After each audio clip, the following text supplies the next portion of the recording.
Halo sobat-sobat para pecinta film, kembali lagi bersama kami di channel Cinema Movie. Kali ini kami akan mereview film Shooter. No one can track you through the water except a fish.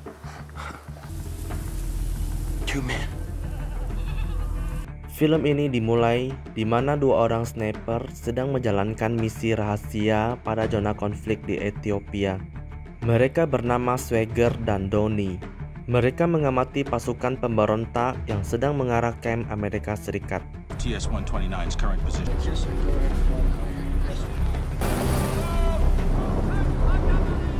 Dengan keahlian Swagger, mereka dapat melumpuhkan musuh itu secara satu persatu.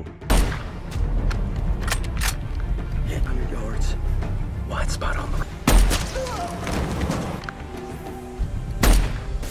Tetapi mereka terkejut, ternyata para pemberontak membawa pasukan yang lebih banyak dan membawa helikopter untuk menembaki mereka.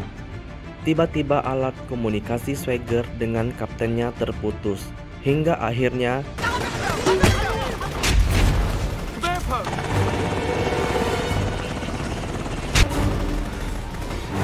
Swagger mau tidak mau harus menghancurkan helikopter itu. Temannya Donnie yang ikut membantu tertembak oleh helikopter itu dan meninggal.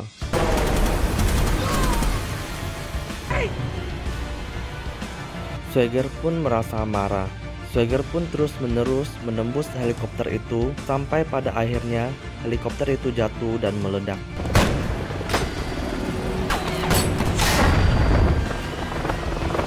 Swagger yang merasa sedih kehilangan rekannya, ia memutuskan untuk pensiun dini dari dunia militer. Scene berpindah 3 tahun kemudian. Di sini terlihat Swagger tinggal di pegunungan bersalju bersama anjingnya. Swagger kedatangan seorang FBI yang bernama Ishak dan anak buahnya. Ishak meminta Swagger untuk membuat skema penembakan jarak jauh yang dimana mereka menemukan rencana pembunuhan presiden yang berhasil dilacak lewat rekaman transmisi. Swagger pun menolak. Ishak pun langsung mengingatkan kepada Swagger bahwa ini untuk kepentingan negaranya sendiri. Akhirnya Swagger pun menyetujuinya, tapi Swagger tidak tahu maksud dari rencana tersebut. Keesokan harinya, Swagger menuju Washington, Birmingham, dan Philadelphia, di mana presiden akan menghadiri tempat itu. Swagger mengamati letak CCTV, suhu udara, kelembapan, kecepatan angin, dan jarak tembak. Setelah ia mengirimkan hasil analisanya ke Kolonel Johnson, Swagger memberitahu bahwa Philadelphia adalah tempat yang paling memungkinkan untuk membunuh presiden. 2 minggu kemudian, Swagger bersama kolonel dan pasukannya masuk ke gedung tua untuk mengawasi presiden untuk melihat dari arah mana pembunuh itu akan menembak.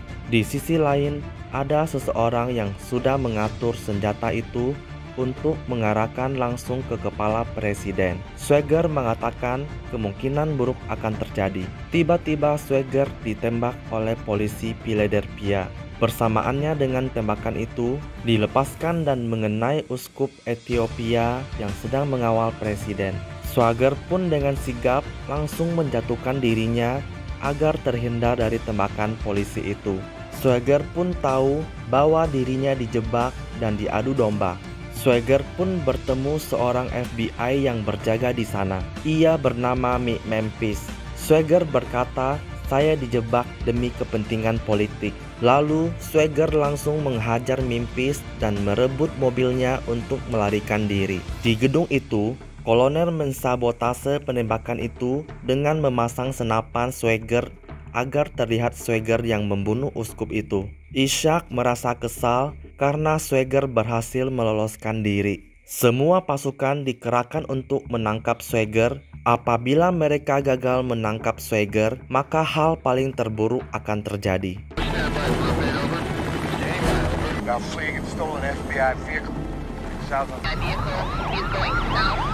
Karena Swagger sudah terpojok, akhirnya ia menjatuhkan mobilnya ke laut yang membuat dirinya berhasil kabur. Pelarian Swagger berakhir di rumah mantan sahabatnya. Istri Donnie yang bernama Sarah melihat Swagger sangat ketakutan akibat isu yang beredar. Swagger menjelaskan kepada Sarah bahwa ia dijebak dan bukan dialah pelakunya. Sarah yang mendengar hal itu membiarkan Swagger untuk tinggal dan merawat luka tembak Swagger. Memphis menyelidiki lebih lanjut kasus mengenai penembakan di Ethiopia. Ia yakin bahwa Swagger bukanlah pelakunya setelah ia melihat berkas-berkas milik Swagger. Namun usaha tersebut sia-sia. Saat dia sedang menyelidiki kasus itu, tiba-tiba ia diculik oleh komplotan orang tak dikenal. Di bangunan pinggir, Memphis dipukul habis-habisan oleh orang tersebut. Saat mau dibunuh, tiba-tiba Swagger datang, membantunya dan membunuh komplotan itu. Disinilah Memphis dan Swagger bekerja sama untuk membasmi konspirasi politik yang berkaitan dengan penembak uskup agung di Philadelphia.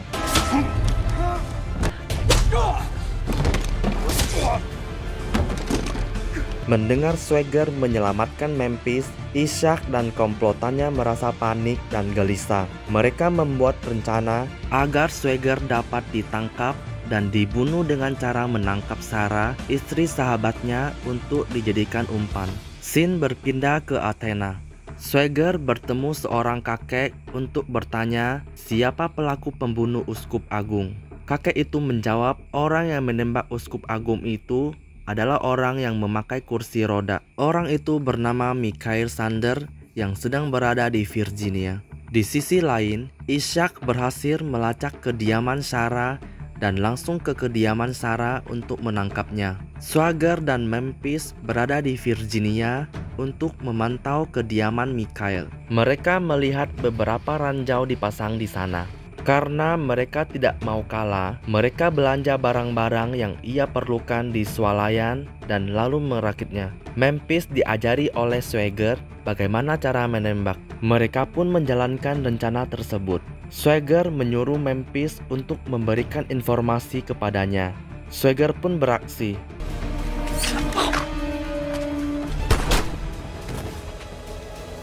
Akhirnya Swagger berhasil menemui Michael. Swagger bertanya apa motifnya melakukan ini. Michael menjelaskan bahwa Sarah sudah tertangkap oleh komplotan Ishak dan ia melakukan ini karena disuruh oleh Johnson. Di sisi lain, pasukan khusus sudah mulai bergeram untuk menangkap Swagger.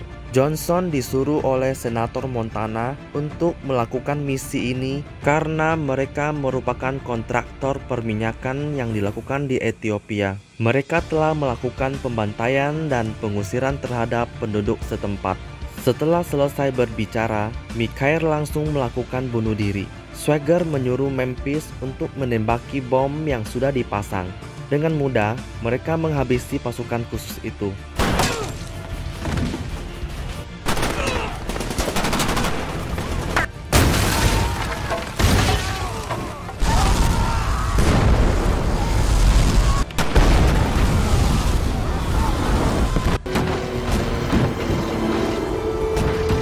Memphis sengaja menelepon markas FBI agar mereka dapat melacak keberadaannya. Di sisi lain, Swagger menelepon Ishak untuk bernegosiasi. Swagger akan memberikan rekaman percakapannya dengan Michael dan Ishak akan melepaskan Sarah.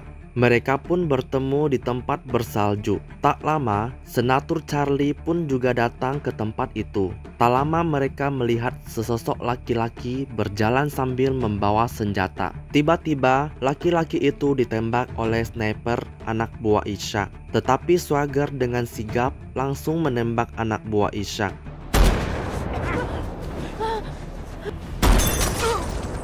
Ternyata lelaki yang ditembak itu adalah Memphis yang menggunakan rompi anti peluru. Anak buah Ishak yang sedang memegang pistol ke arah Sarah langsung ditembak oleh Swagger dengan snipernya yang membuat tangan anak buah itu hancur. Sementara Charlie dan Ishak hanya pasrah. Di sisi lain, FBI yang sudah mengetahui tempat Swagger langsung menuju ke sana.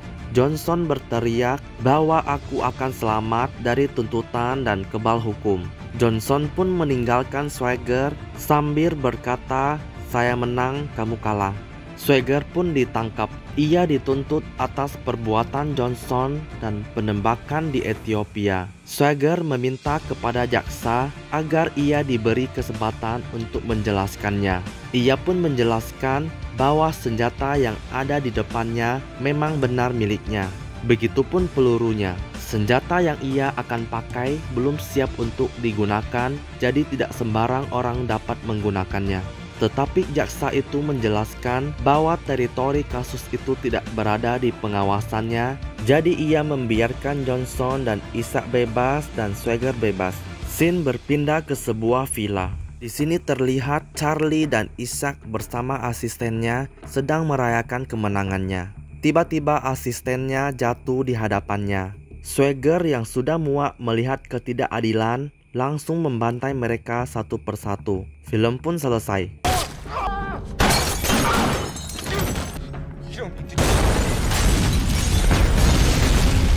Demikian cerita dari film Shooter. Film ini tidak hanya mengandalkan aksi tembak-menembak dan tabrakan kendaraan khas film action, tetapi juga memiliki cerita yang lumayan untuk disimak.